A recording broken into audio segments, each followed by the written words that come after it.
The unification of Germany under Bismarck, with the powerful France, Russia and Great Britain in the neighborhood. The start of World War I and World War II, or more recently the gamble with Putin's Russia to win cheap energy. Looking at the history of the last 150 years, Germany has made many risky, even gambling decisions, putting everything on the line, playing all in. Each such attempt was motivated by the desire to improve its own status in Europe or even the world. Sometimes, as in Bismarck's time, Germany succeeded.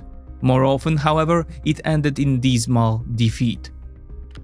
Despite its great domestic potential, which gave hope for achieving amazing feats, Germany was chronically cut off from the key foundation of any military and political campaign: abundant raw materials base, especially the sources of energy.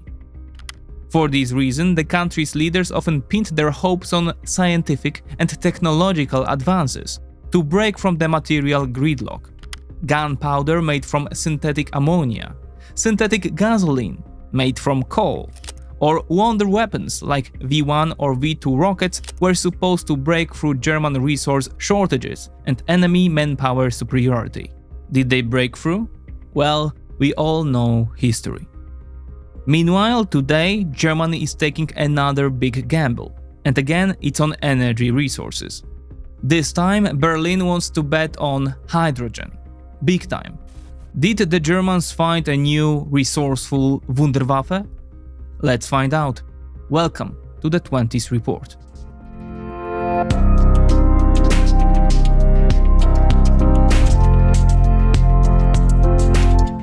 Consider leaving a like if you enjoyed the video to aid the algorithm.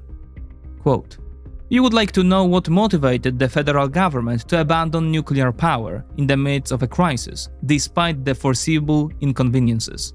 Daniel Wetzel, economics editor of the Welt Group, announced on February 16, 2024, in the newspaper Die Welt. As one of Germany's most respected journalists, he specializes in covering the energy industry. 10 months earlier, on April 15, 2023, Germany's last 3 nuclear power plants, Isar 2 in Bavaria, Emsland in Lower Saxony, and Neckar-Westheim 2 in Baden-Württemberg, were shut down. They remained fully operational and safe until the end of their lives, providing 6.5% of Germany's electricity until the shutdown. At the same time, unlike lignite or natural gas-fired power plants, nuclear reactors emitted no carbon dioxide or other greenhouse gases. On top of that, they were the cheapest source of electricity. According to a report by the International Energy Agency, the cost of a kilowatt-hour of electricity generated by a nuclear power plant in the European Union in 2020 was 3 cents. Meanwhile, the same kilowatt-hour from an onshore wind farm already costs over 6 cents. A photovoltaic panel, 7 cents. And burdened by the cost of purchasing CO2 emissions allowances, gas-fired and coal-fired power plants supply electricity at the price of nearly 14 euro cents in case of gas, and as much as 17 euro cents for coal-fired plants. It should be added that just 2 decades ago, Germany had 19 nuclear power plants in operation, providing up to 1/3 of country's electricity. The German economy was basking in cheap energy. Then they were all shut down. The last 3 at the end of the energy crisis. Never mind that thanks to Russia, which showed Berlin what energy blackmail was even before the invasion of Ukraine, gas prices rose up to 6 times. Now energy in Germany is hellishly expensive. It is therefore not surprising that Daniel Wetzel, in an article published by Die Welt, complained that although natural gas prices have fallen, and Germany buys sufficient quantities of the fuel from suppliers other than Russia, he said, quote, "Germany still have a huge problem with energy costs. Industry is hardly investing anymore, and companies are moving abroad. This also has to do with the nuclear phase-out in the middle of the energy crisis," he stressed, while explaining the mechanism of the German energy system, in which after the disappearance of nuclear power plants, their role was taken over by gas-fired power plants, which stabilized the supply of electricity to the grid due to the instability of renewables. For this reason, Wetzel emphasized, quote, expensive gas-fired power plants have to be commissioned earlier than before. Since then, Germany has been paying even more for electricity than before. That's why Wetzel supported the efforts of journalists from the magazine Cicero, who demanded that the Ministry of Economics and Climate Protection release internal documents to find out what the decision-making process looked like. The head of the ministry, Robert Habeck, refused. Cicero magazine then filed a lawsuit, citing the journalists' right to information. In mid-February of this year, an administrative court in Berlin agreed with Cicero journalist Daniel Graber and ordered the Ministry of Economics to provide him with archived documents.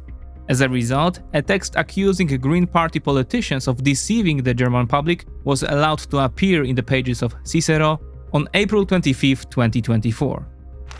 As the energy crisis worsened, Minister Habeck decided that Germany's last 3 nuclear power plants would not be shut down at the end of 2022, as previously planned by the Olaf Scholz government, but would be extended for 4 months.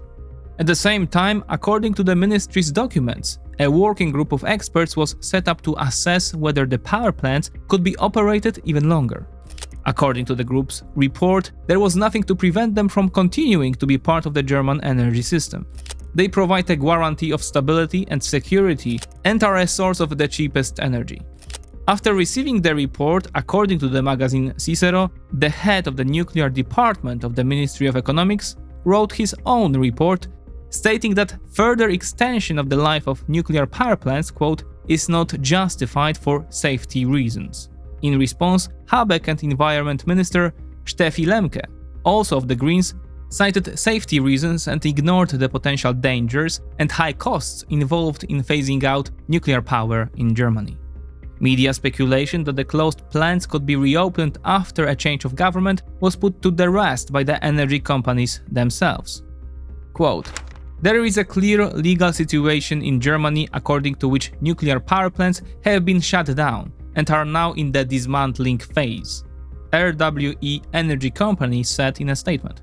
In contrast, a statement from a spokesman from the energy company EnBW, citing the German Atomic Energy Act, said, quote, "We no longer have a license to produce electricity in nuclear power plants, and there is no basis for restoring it. Against this background, the discussion about the continued use of nuclear power is over for us." Unquote.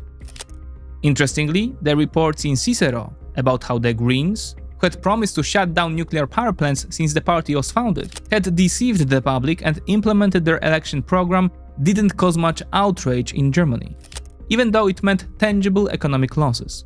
Quote, "This is not a scandal per se. A political decision is simply made on the basis of ideological attitudes. The same applies to many other issues." The weekly Stern commented. It explained to its readers, quote, "While Habeck emphasized that he wanted to make a non-ideological decision on the nuclear power plant issue, his aides relied primarily on arguments in line with their own positions." Unquote. Why then have the Germans, a nation that is painfully pragmatic, made such an illogical and self-defeating decision? Why is Berlin undermining one of the most important branches of its own development? Perhaps the Germans are convinced that they can outwit the world that is once again betting heavily on nuclear power. Indeed, perhaps the reaction of the German media and the public would not be so muted were it not for the fact that Olaf Scholz's coalition government has long showed confidence that it will offer Germany something far better than nuclear reactors. It shall be hydrogen, both as the energy fuel of the future and as the best substance for energy storage. Hydrogen combined with renewables would ultimately make the country independent of fossil fuels and the need to worry about uranium supplies. At the same time, it would make Germany's economy zero carbon, meaning it would not increase the concentration of greenhouse gases in the Earth's atmosphere. In this vision of the future, Germany would become completely self-sufficient in energy and over time in raw materials. It would free itself from the shackles of its greatest weakness. And at the same time, its economy would fit perfectly into the assumptions of the European Green Deal.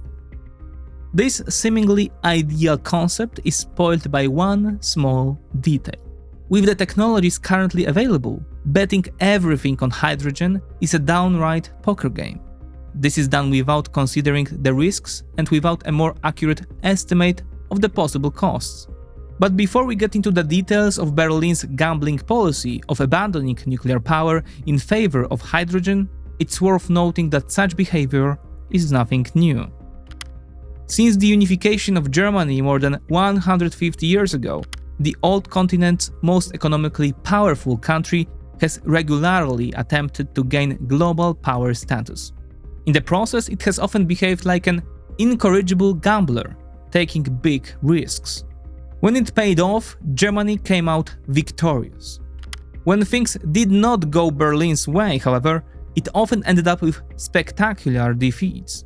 Interestingly, the Germans very often tied this gamble to a belief in the saving power of new technologies. The same is true this time. Quote, "A statesman is one who accurately reads the footprints of God," is how Otto von Bismarck defined the archetype of an outstanding leader. He himself fully deserved this designation, for he was able to both set great goals to be achieved and to identify the means needed to do so extremely accurately. Then he unerringly grasped opportunities for action. Alternatively, he created them himself.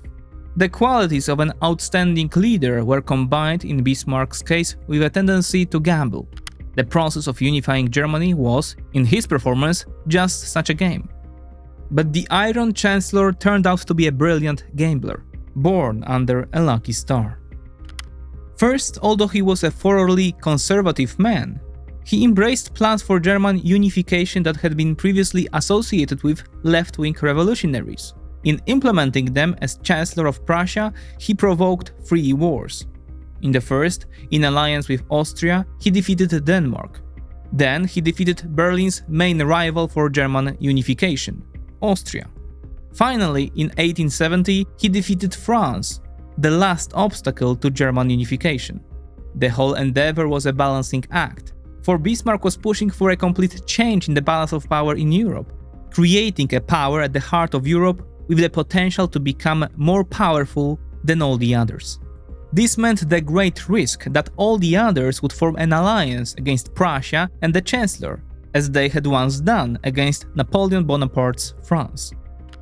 The mastery of the game consisted in ensnaring successive victims, leaving them without allies, and at the same time keeping Great Britain and Russia in neutrality, bribing them with ad hoc benefits.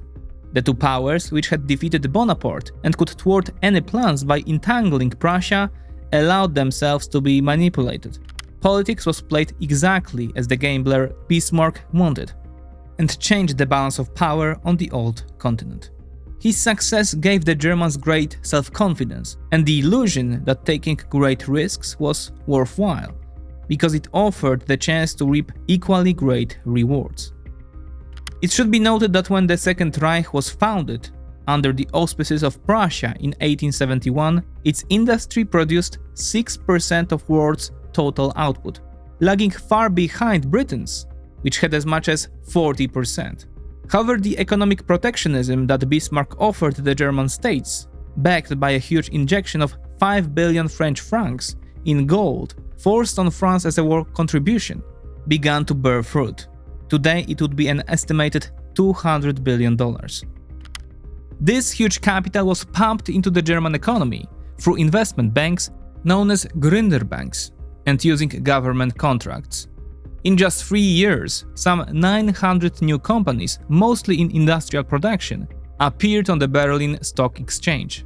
Private investors built 20,000 kilometers of railroads in Germany, binding the newly formed country together.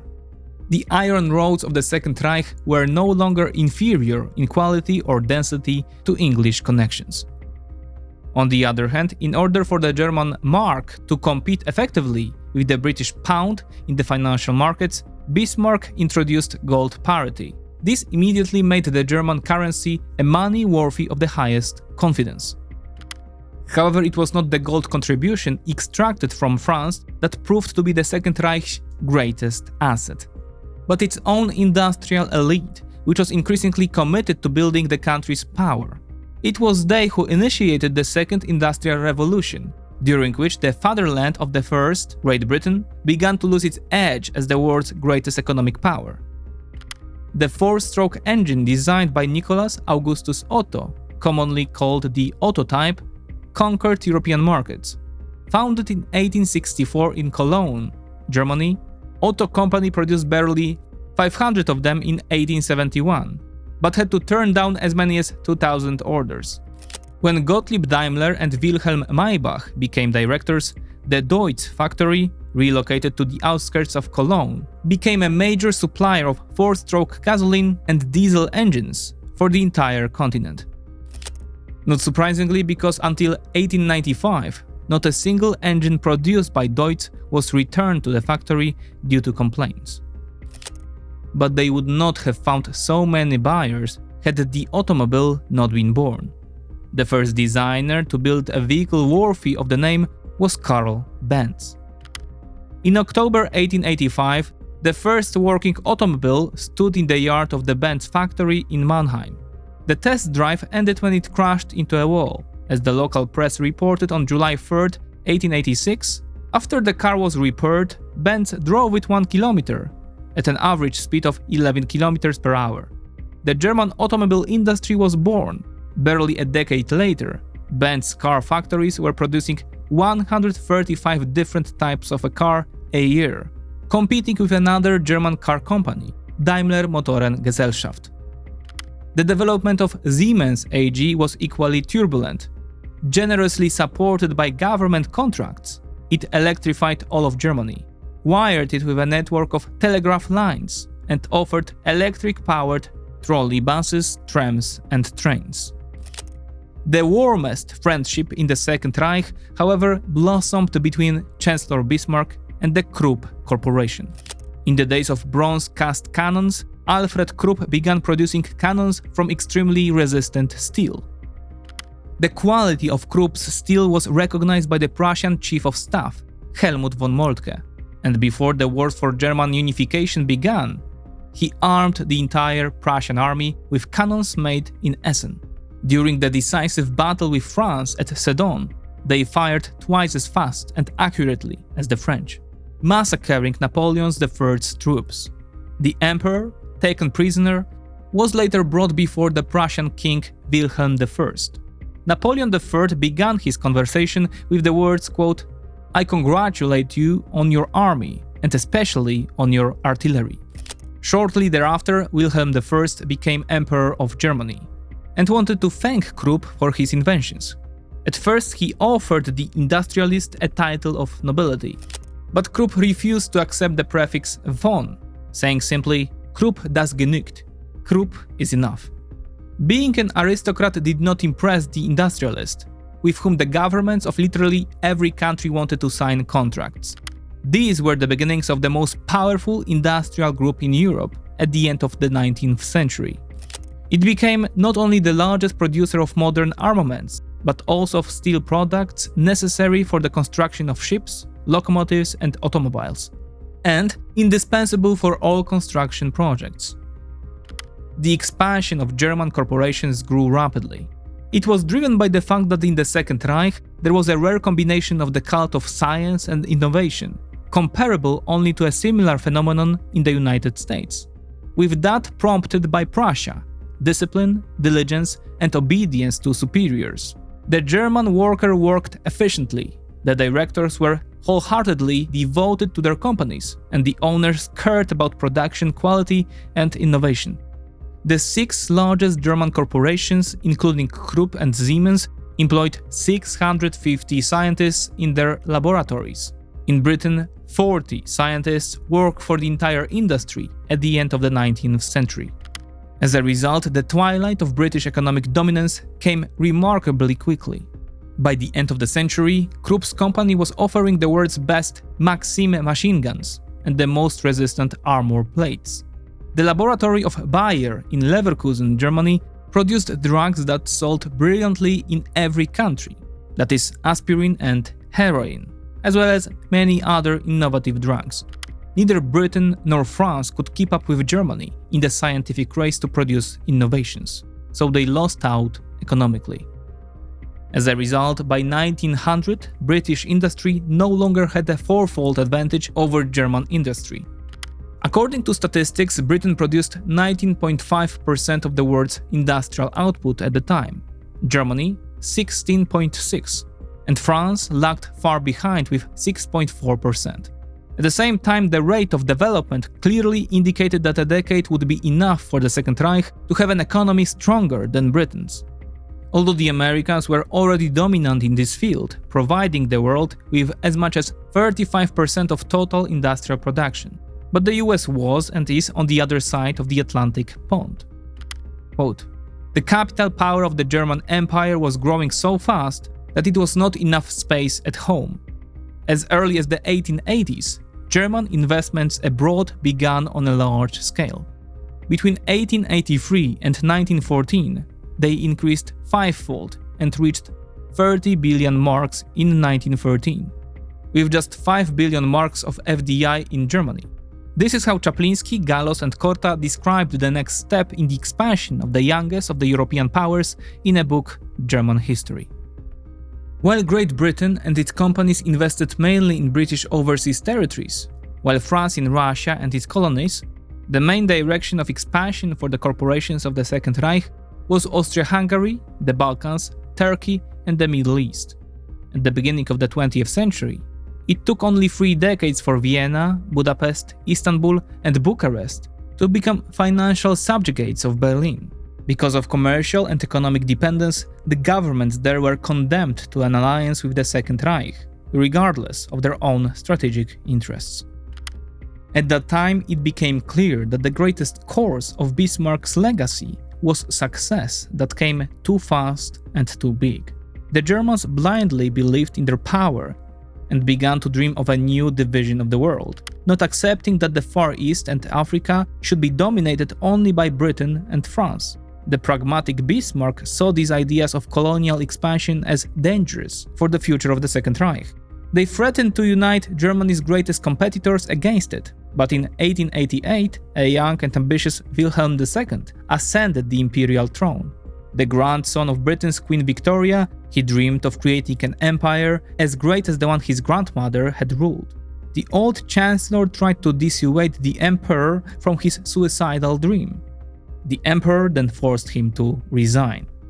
Instead of waiting patiently for the Second Reich to become a dominant country on the European continent on its own through economic development, he preferred to take a shortcut with the full approval of the power elite, even if it meant taking a risk. The Germans felt emboldened, especially in creating new technologies. No wonder. Between 1901 and 1914, 14 of the 42 Nobel Prizes in the sciences were awarded to Germans, or about 30%. The scientific potential of the Second Reich was greater than that of the French and the British combined. It even surpassed that of the Americans. In November 1909, as the rest of the world was just testing the first flying machines, Ferdinand von Zeppelin announced the establishment of a first passenger line, Deutsche Luftschifffahrtsaktiengesellschaft. The so-called DELAG carried the first 20,000 passengers free of charge, thus promoting the fashion for air travel. But for the next, it offered tickets for 200 marks each. This was the average monthly income in Germany at the time. Nevertheless, the flights became increasingly popular. Aboard DELAG's 12 airships, which served routes between the 10 largest cities of the Second Reich, passengers could travel in the company of aristocrats, politicians, millionaires, generals, and even members of the imperial family. This added glamour to the lines. In August 1914, they boasted a total of more than 34,000 passengers, none of whom died during the flight. At the time, no other country had a similar passenger line. Quote, "There was a widespread belief in Germany in the tremendous capabilities of airships, so much so that the army and navy were given permission to build their own fleets of powerful aerostats," notes Walter Boyne in his book Wings of War. The same was true for submarines. When the Reichstag passed the Fleet Act in June 1900, openly challenging Great Britain, German shipyards undertook to build 38 battleships, and 52 cruisers, plus more than 200 auxiliary vessels. But Britain took up the gauntlet. In no time, the super battleship HMS Dreadnought, armed with 10 main guns of 305mm caliber, was designed and launched in Great Britain. By the time it was commissioned in late 1906, British shipyards were already building more. And so Admiral Alfred Tirpitz, Secretary of State for the German Navy, approved a program to develop another innovative armament, German submarine, das U-boat. Tirpitz saw them as a Wunderwaffe, wonder weapon, whose combat capabilities could offset the advantage of the Royal Navy, which was still the most powerful in the world. This phenomenon happened in every area. Whenever the Germans were unable to gain a decisive advantage over their rivals, they resorted to innovation. They looked for a panacea in new technologies, often with success. Nevertheless, the decision to go to war with rival powers carried enormous risks, as the strategic situation of the Second Reich reduced the strength of all the assets Berlin possessed, even if they were technologically ahead of their time. Britain could count on a powerful navy, colonies, and trade with the United States.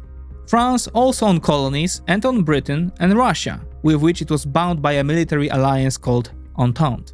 Russia on its natural resources and vast territory, creating strategic depth that Napoleon Bonaparte was defeated by a century earlier. Germany, on the other hand, encircled by the Entente, was immediately in a desperate situation. Its only significant ally, Austria-Hungary, was more of a liability than an asset. That's why Berlin's war planning immediately turned into a gamble. That's how we could describe the campaign plan drawn up by Field Marshal Alfred von Schlieffen. It called for the crushing of France within 6 weeks of demobilization of the German army, and then to turn all forces against Russia and end the war in 3 months. After the defeat of the Allies, a stranded Great Britain would have to agree to peace negotiations. At least that was the vision. The risk of gambling was compounded by the fact that Berlin had not developed a plan B in the case the Schlieffen plan failed. Quote, Germany had not planned for a long war, and when it began it had a supply of nitrate for gunpowder production sufficient for 6 months at most, points out Barbara Tuchman in her monumental monograph The Guns of August, which chronicles the beginning of the First World War. The raw material for the production of ammonium gunpowder, necessary for firing rifle bullets and cannon shells, was imported from Chilean mines. Cutting off Germany's supply of saltpeter from South America was not a major problem for the British Navy. Literally no one in the German staff considered the possibility that a war fought simultaneously with Britain, France and Russia would last longer than 6 months and would not end in victory for the Second Reich. They put the entire future of Germany on one card, and like gamblers, blinded by confidence in their own abilities and a lucky star, they lost, but by a narrow margin. In early September 1914, General Alexander von Kluck's army crushed the Anglo-French forces, opening the way to the French capital. The fall of Paris offered a chance for a quick victory, as in 1870, but constant fighting, marching and lack of supplies exhausted von Kluck's troops. A plan to attack their wing was quickly hatched at French headquarters. Reinforcements were hastily brought to Paris by train, but the troops had to reach the concentration point as quickly as possible and strike before the Germans replenished their losses. Then the governor of the French capital, General Joseph-Simon Gallieni, came up with the brilliant idea of using taxis to transport troops. Quote, the order was issued at 1 p.m. for departure at 6 p.m. The police passed it on to the taxi drivers as they drove through the streets. The drivers enthusiastically unloaded their passengers, proudly declaring that they were going to battle. Barbara Tuchman recalls. They managed to transport the 12,000-strong corps across the Marne. A surprise attack on the wing of von Kluck's troops not only stopped the offensive, but forced the Germans to retreat. Ironically, Germany lost because of its own creation, the automobile. Lightning warfare became positional warfare, and it was the power of artillery and machine guns that determined which side would gain the upper hand. Without the saltpeter substitute, the Second Reich would have surrendered before the summer of 1915. It survived much longer because of its scientists and their ability to develop breakthrough technologies. In the early 20th century, prominent chemist Fritz Haber saved Europe from an expected famine due to land depletion. In 1904, he built a reactor in which hydrogen and nitrogen were mixed to form ammonia. After the technology was refined thanks to BASF's interest, the first ammonia plant went into operation in Ludwigshafen in 1913. A year later, Fritz Haber personally proposed to the German government that synthetic ammonia be used to make gunpowder. Shortly thereafter, he offered formulas for war gases and equipment to produce them. He was also the inventor of the tragically infamous Zyklon B, which more than 20 years after its invention was used to kill more than 1 million prisoners at the German concentration camp KL Auschwitz. Ironically, Haber himself was forced to emigrate from Germany in 1933 because of his Jewish ancestry. But coming back to the First World War, thanks to Haber and the ammonia factories, the Second Reich was able to maintain the production of gunpowder and explosives through the next years of the war. During this time, the word Ersatz gained popularity in Germany. It meant a substitute for a product that had been widely available before 1914. With Ersatz, it was possible to provide civilians with access to the most sought-after goods. German scholars have shown remarkable creativity in creating new substitutes.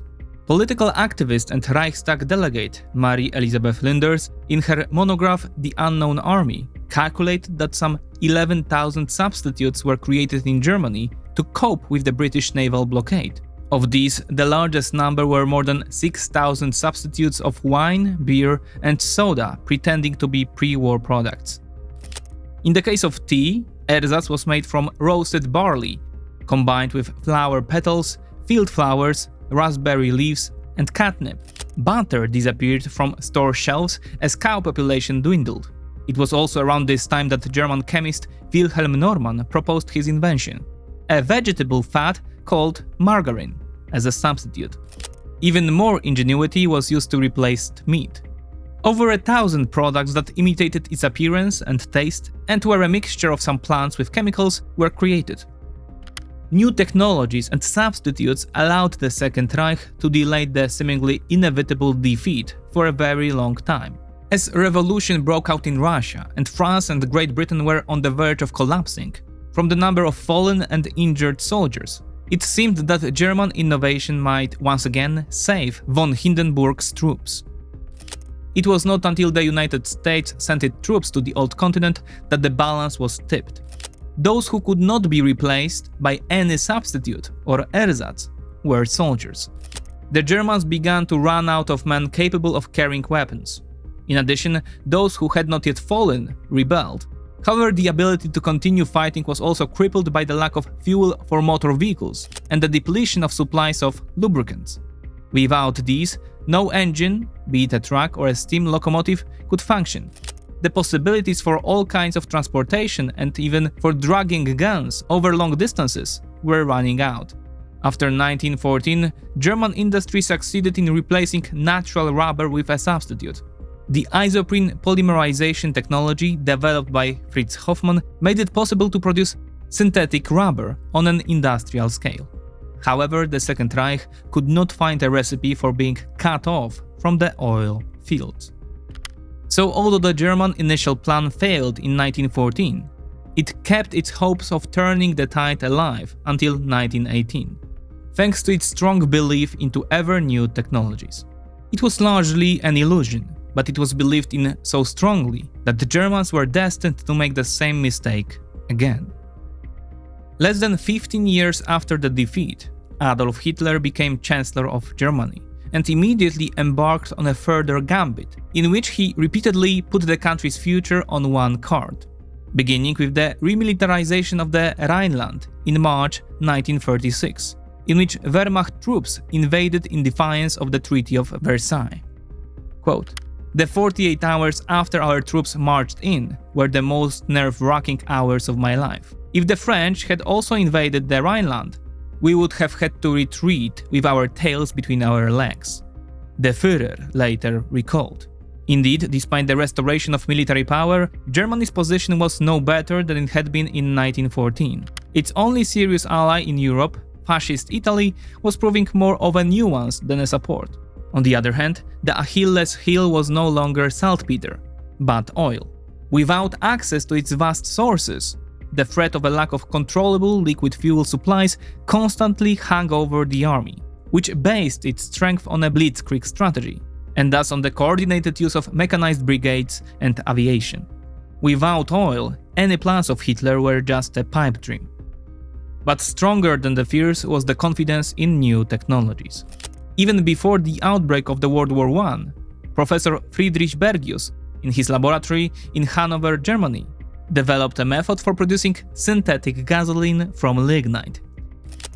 It wasn't until the defeat in 1918 that Professor Bergius' innovative technology became known to the public. The patent protecting it was brought by IG Farben. The company then hired the inventor to personally lead further research. In 1927, the world's first synthetic gasoline plant went into operation near Mannheim, Germany. A little earlier, two other German scientists, Franz Fischer and Hans Trübsch, had developed an alternative technology for producing liquid fuels from carbon monoxide, CO, by saturating it with hydrogen. In doing so, the inventors unwittingly contributed to the likelihood of another world war. 10 years later, on Hitler's orders, Hermann Göring took charge of the production of synthetic fuels in Germany as the head of the raw materials and equipment staff in April 1936. Under his supervision, economists and business leaders developed the four-year plan, which laid the foundation for the future war economy. Up to 20% of the plan's expenditures were earmarked for the expansion of the chemical industry. The primary goal was to make the Third Reich independent of oil imports. Each chemical corporation also had to set aside funds to develop new technologies for fuel production. Quote, huge sums of money were allocated for research. In the period between 1932 and 1943, IG Farben spent on that purpose more than 1 billion Reichsmarks, reported a special US congressional report on the activities of IG Farben prepared in 1945. Even before the invasion of Poland in 1939, 7 large synthetic fuel plants using the Bergius process had been built, and another 7 using Fischer-Tropsch technology. With the outbreak of the Second World War, the Germans continued to expand their synthetic fuel industrial base, basing the German war machine on an innovative chemical industry that had no equivalent in the world, proved safe as long as it was able to carry out rapid military campaigns. Hitler's gamble to strike Poland in the fall of 1939 with France and Britain behind him was stunningly successful. But success was further guaranteed by a pact with Stalin, known as the Ribbentrop-Molotov Pact. Thanks to it, the strike on France in 1940 was also seamlessly successful. The German army was then supplied with fuel not only by the chemical industry, but also by the Soviet Union. After so many gambling successes in June 1941, Hitler played va-banque again by striking the USSR. Only then it became apparent that the fuel needs of the Third Reich's armed forces were as great as the Russian strategic depth. The capabilities of the German chemical industry were simply insufficient, and Germany was doomed. However, it was only after the defeat at Moscow in December 1941 that Hitler realized that this time the great military operation would not be as short as the previous ones. Thus, in 1942, an offensive was launched only in the south of the USSR to conquer Transcaucasia and seize the oil fields around Baku. But it failed. And so the last nail in the coffin of the Third Reich became the great bombing offensive of the US 8th Air Army, launched in May 1944. Despite attempts to scatter liquid fuel factories and hide them in mountain ravines, the US Air Force effectively reduced the production capacity of the German chemical industry. In August 1944, we again reached 10%. In October 1944, we reached 10% of our former production capacity, said Reich Minister of Armaments and Munitions, Albert Speer, in his memoirs. As a result, the German army lost its ability to conduct large-scale offensives. When the last chance offensive in the Ardennes was being prepared in December 1944, despite maximum mobilization of the chemical industry, it was only possible to stockpile propellants for the first week of fighting. German armored divisions were to capture Allied fuel depots. When this failed, the last spark of hope for the survival of the Third Reich was extinguished. As always with compulsive gamblers, it was not the gambler who won, but the casino. Nor Germany was saved by the next Wunderwaffe or wonder weapon. Although before 1945, German engineers were ahead of their time in ways that baffled the Allies. The long list of cutting-edge weapons, each of which represented a major technological breakthrough, included flying V-1 bombs that could aim themselves thanks to the gyroscopic autopilot, V-2 ballistic missiles, jet-powered Messerschmitt 262 fighters, and rocket-powered Messerschmitt 163 fighters. Each of these weapons had the potential to inflict massive casualties on the enemy, but first the prototypes had to be refined to make them reliable and ready for mass production. In addition, the high-tech weapons had to be supplied with an unlimited supply of fuel. None of these conditions could be sufficiently met, so the gamble was doomed to failure. In summary, after the first gambit for global superpower status, World War I, Germany lost 13% of its territory in Europe, and about 4.5 million square kilometers of territory belonging to its colonies in Africa and the Pacific. Human losses were about 2.1 million Germans killed.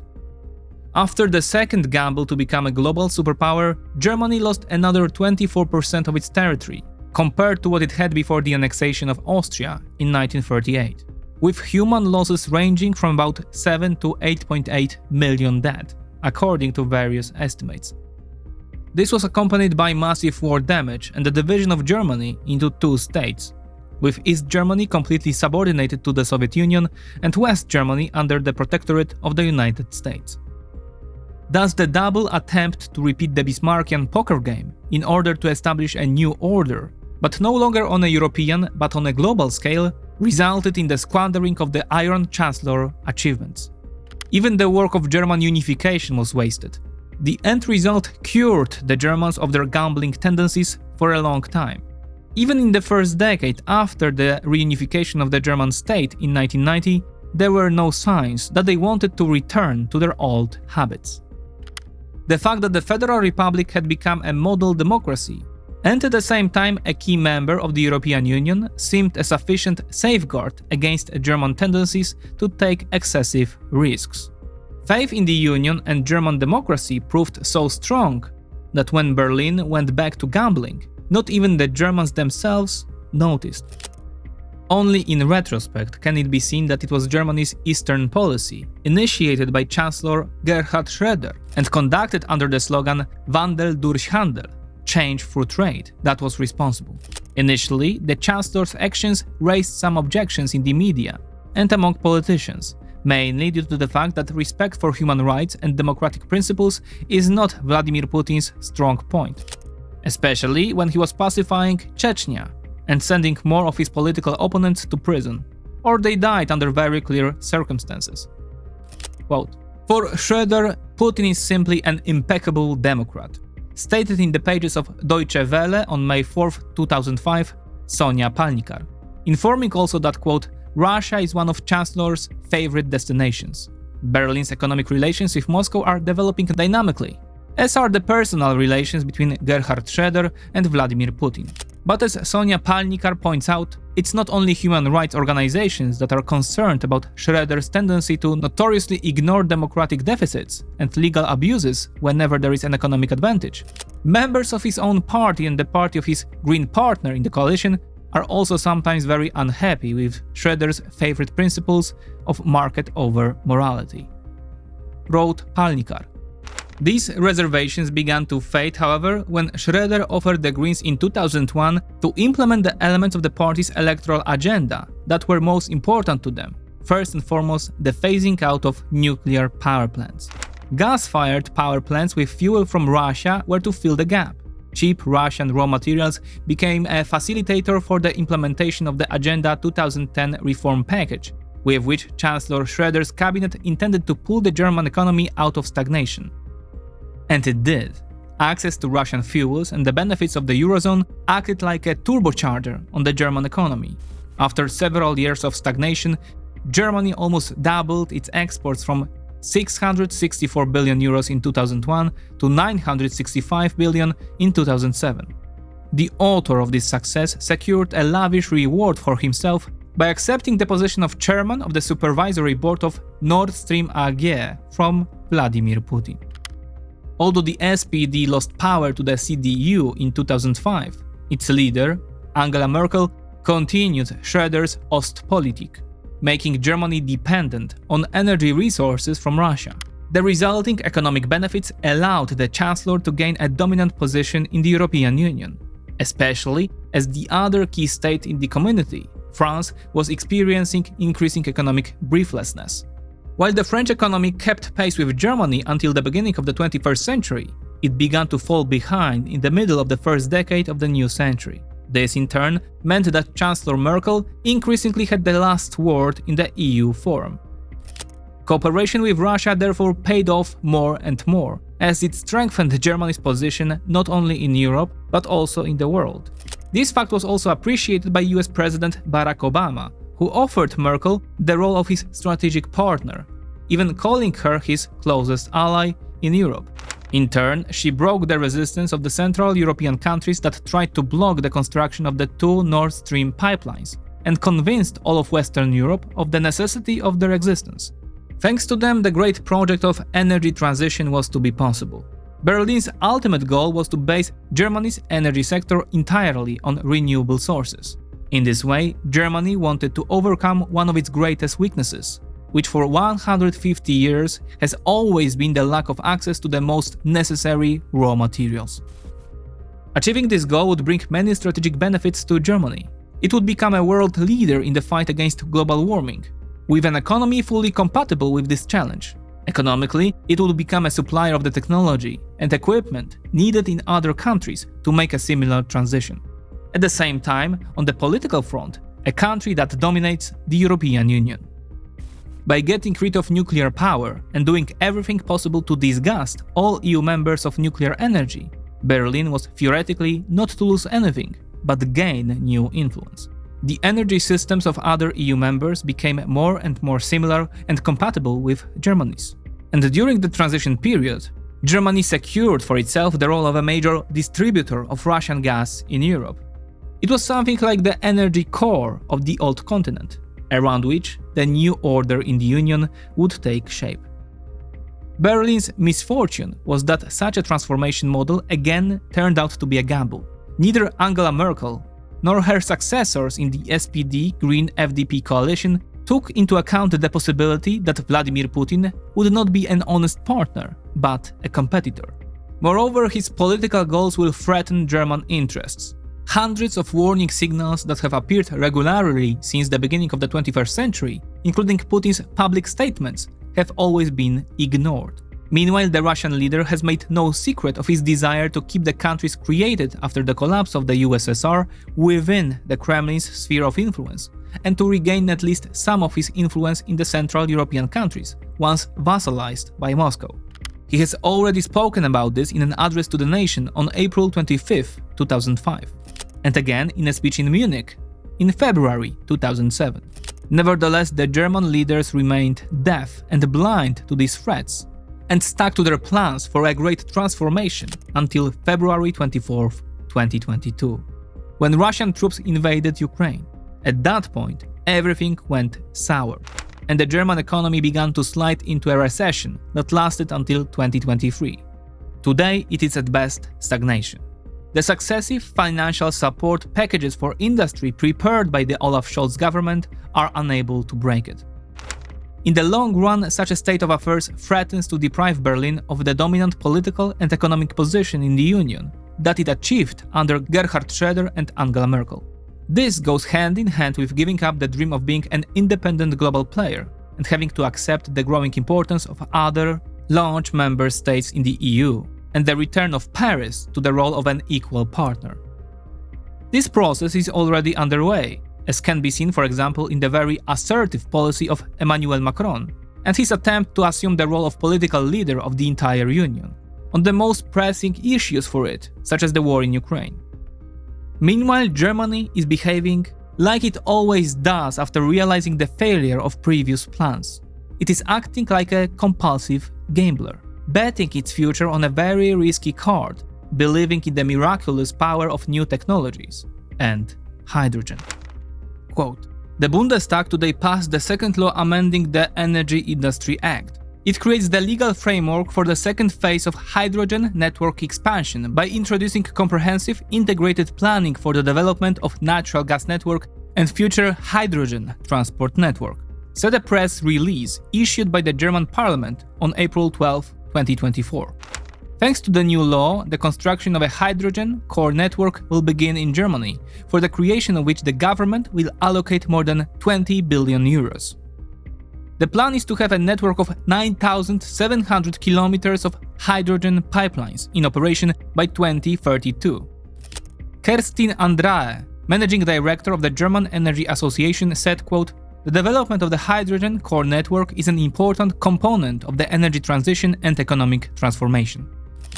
The planned core network will connect hydrogen exporting facilities with major industrial centers, power plants, strategic hydrogen store facilities, and import corridors that are also planned. Indeed, Berlin expects the new model for Germany's energy transition to be adopted by neighboring countries and even the rest of the EU. One day before that, on April 11, 2024, the European Parliament adopted a legislative package to carry out a gradual conversion of the European gas market and pipeline infrastructure to hydrogen. According to the package, in the future gas will cease to be the fuel used within the Union and its place will be taken by hydrogen green fuel. The planned network of hydrogen pipelines will be supervised by a new institution, the European Hydrogen Network Operators, and from 2028 it will be charged with designing the development of the network. It should be noted that the country which, thanks to the measures already taken, is emerging as a major contributor to the EU pipeline network, supervised by this authority, is Germany. At first glance, this flight of Berlin after the defeat it suffered at the hands of Putin seems to have nothing to do with gambling. Instead, it inspires respect for its ability to make long-term strategic plans. Everything is spoiled though by one aspect: hydrogen itself. This most abundant element in the universe has not just recently been touted as the fuel of the future. Such visions were already floated shortly after the first reunification of Germany. In his novel The Mysterious Island, published in 1874, Jules Verne prophesied, quote, "The day will come when hydrogen and oxygen, which together form water, will be used as an inexhaustible source of heat and light," unquote. To scientists at the time, it seemed that a great enthusiast of technological progress, like the French writer, had hit the nail on the head with his prediction. As chemistry developed, hydrogen became more and more available. It was easily extracted not only from water, but also from gas and oil, while its combustibility seemed to make it an excellent fuel, especially since the caloric value of hydrogen is very high at 120 megajoules per kilogram, compared to 25 for coal and 47 for gasoline. But it quickly turned out that tiny hydrogen atoms can penetrate even very thick tank walls. They diffuse easily through rubber, porous materials, and at elevated temperatures, through steel. And the more hydrogen was compressed, the more easily it escaped from theoretically airtight places. Because of these disadvantages, it was not used as a fuel until the age of space travel, in rockets. For example, it was used to power the Apollo spacecraft. Thanks to the fact that United States decided to send a man to the Silver Globe and did not hesitate to spend money on it, special tank technologies were developed for a safe storage of hydrogen. In the following decades, however, the technology from the Apollo program still could not be used on a large scale because of the costs. This factor continued to make hydrogen fuel unprofitable, especially when it had to compete with fossil fuels. Purchase costs, transportation costs, storage costs, with the risk of gas escaping from the tank, were killing every nitrogen endeavor. These were the reasons why the Toyota Mirai, the first mass-produced car with an electric motor powered by a hydrogen fuel cell, failed to achieve market success for 10 years. The cost of building a station to refuel such a car is about $2 million. They require great attention to the quality of every component to prevent hydrogen leakage and adherence to strict safety procedures, while consumers won't buy a car they can't refuel conveniently wherever they go. But these are trifles in the face of the challenge Germany is taking on betting its future on hydrogen. Nowhere in the world is hydrogen being used as a fuel on a large scale, so Germany is taking on the role of pioneer. This means dealing with a large number of predictable and unpredictable factors. Scientists will have to overcome them within a decade, a situation that, in retrospect, their predecessors in the 20th century were familiar with. Berlin is going all in on hydrogen, hoping that the venture will pay off quickly and break through the current energy quagmire that is choking the German economy. But the challenge is enormous. Let's start with the fact that hydrogen has a high energy value per unit mass, but a low energy density per unit volume, because it is a gas and the smallest of the elements. So it requires either huge sealed tanks, pressurized storage combined with some substance to absorb it, or liquefied at minus 254 degrees Celsius. Whatever you choose, the costs are high and the technologies are still being developed or perfected. On a massive scale, the risk of failure increases in direct proportion to scale. The network of existing gas pipelines will either have to be upgraded to make them leak-proof for hydrogen properties or replaced, another cost. Going further, there is the hydrogen production process itself. The current production capacity of the countries of the European Union is already considerable, at 11.5 million tons per year. However, when it comes to the so-called green hydrogen, that is hydrogen produced from water without carbon dioxide emissions, the existing production capacity is only 20,000 tons. Instead of water, hydrogen is mainly produced from natural gas and possibly oil. This is accompanied by the emission of CO2 into atmosphere, in amounts similar to what would be emitted if the said fossil fuels were conventionally used to power a power plant or an internal combustion engine. The only difference is that the final cost of energy production would be lower. Why this is the case is explained in a report by US-based Center Strategy and, a subsidiary of PricewaterhouseCoopers, which is called Navigating the Global Hydrogen Ecosystem. From there, we'll find out that the cost of producing a kilogram of green hydrogen from water is about $7, while from gas is about $4. And that is after the price of capturing the carbon dioxide with a special device and then storing it underground. Meanwhile, the EU's REPowerEU Energy Transition Plan calls for green hydrogen production to increase to 10 million tons by 2030. According to calculations by Strategy and, this would require electrolyzers to split water molecules into hydrogen and oxygen using 120 gigawatts of electricity. That is half of the entire German energy production capacity. On the other hand, if you want to produce green hydrogen using renewables, one would need to power electrolyzers with a number of about 25,000 wind turbines. In the end, the fuel would still be many times more expensive than fossil fuels. Technological barriers are the main reason for this.